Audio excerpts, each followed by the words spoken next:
Hello, good morning students. आज अपन बात करते हैं प्रिज्म की। आपने एक चीज देखी होगी कि अपन रिफ्लेक्शन ऑफ लाइट पढ़ रहे थे, है ना। अपन उसी को आगे बढ़ाते हैं। अपन देखते हैं कि reflection of light through the prism. यहाँ पर अपन किस चीज की स्टडी करेंगे? रिफ्लेक्शन की।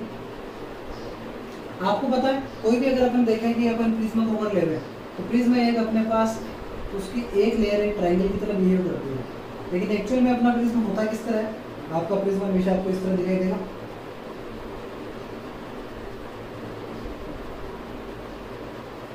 ये क्या है? अपना एक प्रिज्म की तरह रिप्रेजेंट करेगा। ये कहलाता है अपना एक प्रिज्म, जिसमें टोटल 1 2 3 4 5 कलर्स रिप्रेजेंट होती है इसके अंदर, और पीछे की तरफ आ जाती है इसी तरह। अगर अपन बात करें कि reflection of light through the prism, तो यहाँ पे एक चीज देखेंगे अपन कि माना कोई इंसिडेंट रे, ये अपनी क्या है? इंसिडेंट रे है। ये जब जाके इस प्रिज्म पे टकराती है, इस पॉइंट पे जब F पॉइंट पे टकरा रही है, टकराते यहाँ पे क्या हो रहा है?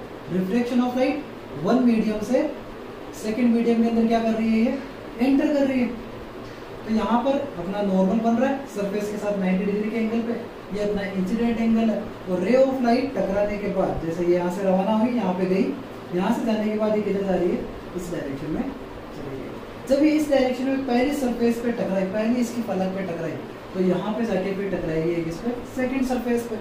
सेकंड सरफेस पे जाके टकराएगी तो मीडियम वापस चेंज हो रहा है N2 से N1 में, और ये रे ऑफ लाइट वापस नॉर्मल फॉर्मेशन के बाद इस डायरेक्शन में चली जाती है। तो किसी भी प्रिज्म में मोस्ट प्रोबेबली हमेशा रे ऑफ लाइट का 2 बार रिफ्लेक्शन होता है।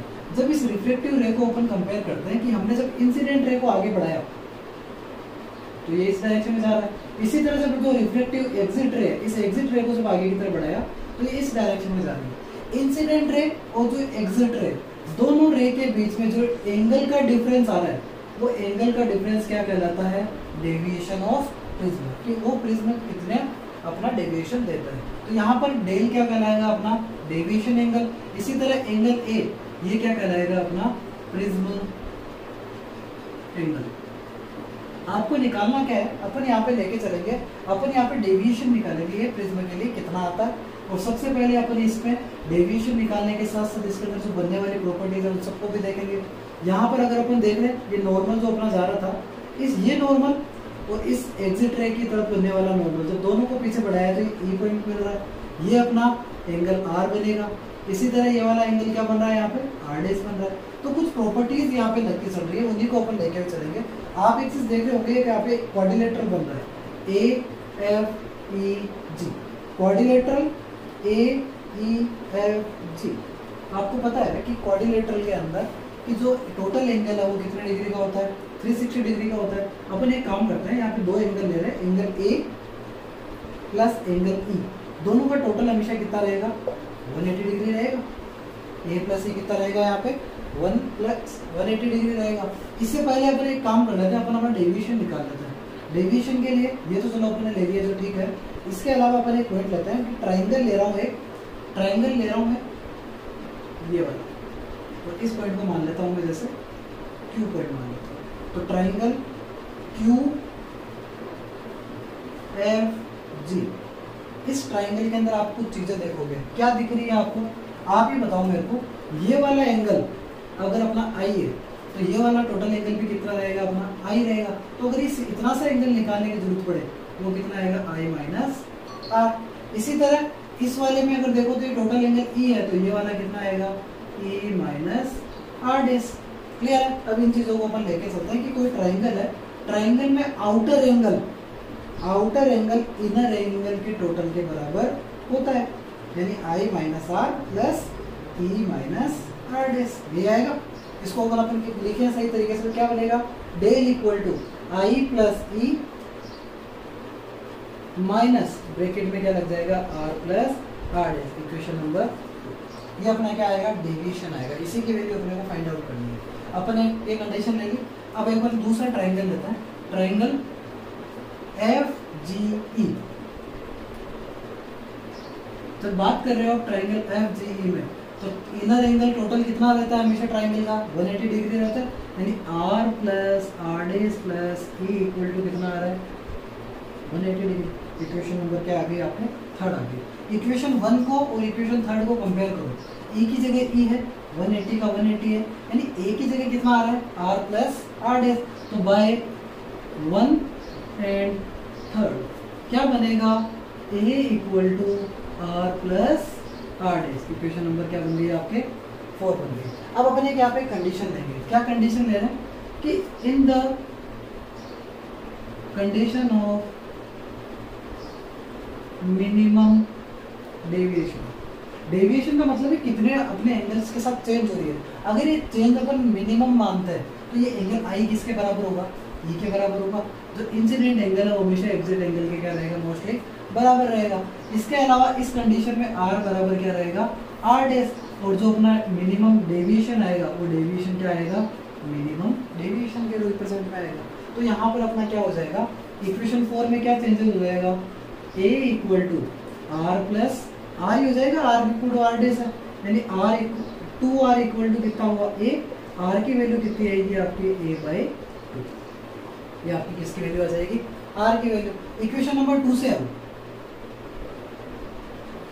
डेल मिनिमम हो रहा है equal to I plus E, तो आई प्लस आई हो जाएगा 2i minus R plus R plus R कितना होता है 2r, 2r की जगह क्या आता है 1, सही ना। यहाँ पे आर प्लस आर डैश की जगह क्या हो जाएगा, आर प्लस आर यानी 2r, और 2r की जगह अपन क्या लिख सकते हैं, a लिख सकते हैं। तो यहाँ पर अपना i की वैल्यू अगर निकालें तो i की वैल्यू कितनी आएगी, 2i equal to del M plus A, यानी i equal to del M plus A upon कितना आ जाएगा, ये अपनी किसकी वैल्यू आ जाएगी, i की वैल्यू आ जाएगी। आपके पास i की वैल्यू आ गई, आपके पास r की वैल्यू आ गई।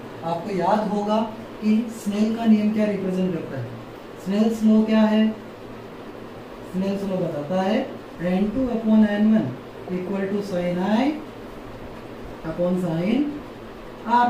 i और r की वैल्यू रख दो यहाँ पे, आपको पता चली गया n2 upon n1 equal to कितना साइन i। तो साइन i की वैल्यू कितनी आ रही है, i की वैल्यू आ रही है del m plus a by 2 upon sine a by 2। ये किसकी वैल्यू आ जाएगा, आपका स्नेल के नियम से प्रॉपर सॉल्यूशन आ जाएगा। अगर आपको मिनिमम डेविएशन की कंडीशन लेनी है, मिनिमम डेविएशन में आपको याद होगा साइन थीटा को अपन किसके अप्रोक्स मानते हैं, इक्वली थीटा के इक्वली मानते हैं, है ना। और यहाँ पर अपना ये जो साइन थीटा को अगर अपन थीटा के इक्वल मान रहे हैं तो यहाँ पर अपना जो डेविएशन रहेगा, जो अपना वो भी चेंजेस रहेगा मीडियम में, वो भी अप्रोक्सीमेट कम ही रहेगा। तो अपना n2 अपॉन n1, या इसको अपन n भी लिख सकते हैं प्रॉपर, वो इक्वल टू कितना रहेगा, del m plus a by 2 upon a by 2। 2 से 2 क्या कर गया यहाँ पे, कैंसिल आउट कर गया, बचा क्या, अपने नॉर्मल सी चीज बचेगी। यहाँ पे क्या रहेगा,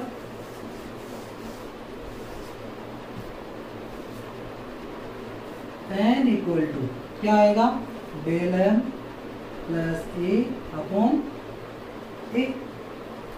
अपन एक काम करते हैं, डेल m की वैल्यू निकालनी, मिनिमम डेविएशन तो निकालना है, अपन शुरुआत में बोल के चले थे कि डेविएशन निकालना। एक काम करते हैं, इसको इधर भेज दो, n a equal to del m plus a, इस a को वापस इधर भेज दो, तो n a minus a equal to del m, यानी minimum deviation del m equal to कितना आएगा, यहाँ पर अपना आएगा, अगर a कॉमन निकालें तो अपना अंदर बचेगा n माइनस 1, यानी ये किसको रिप्रेजेंट करेगा, मिनिमम डेविएशन को। आप यहाँ पे एक चीज़ ध्यान रखें कि अपना जो फॉर्मूला क्रिएट हुआ है यहाँ पर क्या बता रहा है कि अगर अपने को डेविएशन निकालना है तो आपको एक तो क्या चाहिए, एंगल ऑफ प्रिज्म,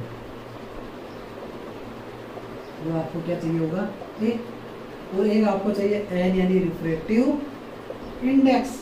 ये दो चीज़ें आपको निकालनी है। एक क्वेश्चन लेते हैं कि अगर कोई प्रिज्म है उसका एंगल दिया हुआ है 60 डिग्री, ठीक है, और रिफ्रैक्टिव इंडेक्स अपन मान लेते हैं n इक्वल टू कितना 1.2।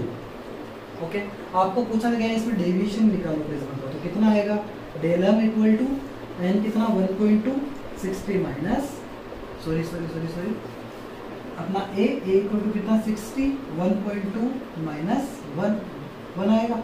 यहाँ पे कितना आ जाएगा, del m equal to 60 multiple 1.2 से 1 गया तो 0.2, इसको जब आप मल्टीपल करोगे 60 मल्टीपल 2 अपॉन 10 यानी 0 से 0 गया, आंसर कितना आएगा 12। यहाँ पे मिनिमम डेविएशन आपको मिलेगा ये, और ये किस में आएगा, एंगल में आएगा। कितने डिग्री का डेविएशन मिलेगा अपने को, 12 डिग्री का डेविएशन मिलेगा।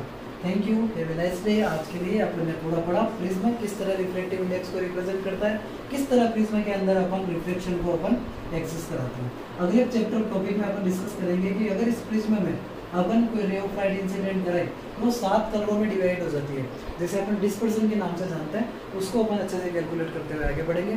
तब तक के लिए thank you, have a nice day students.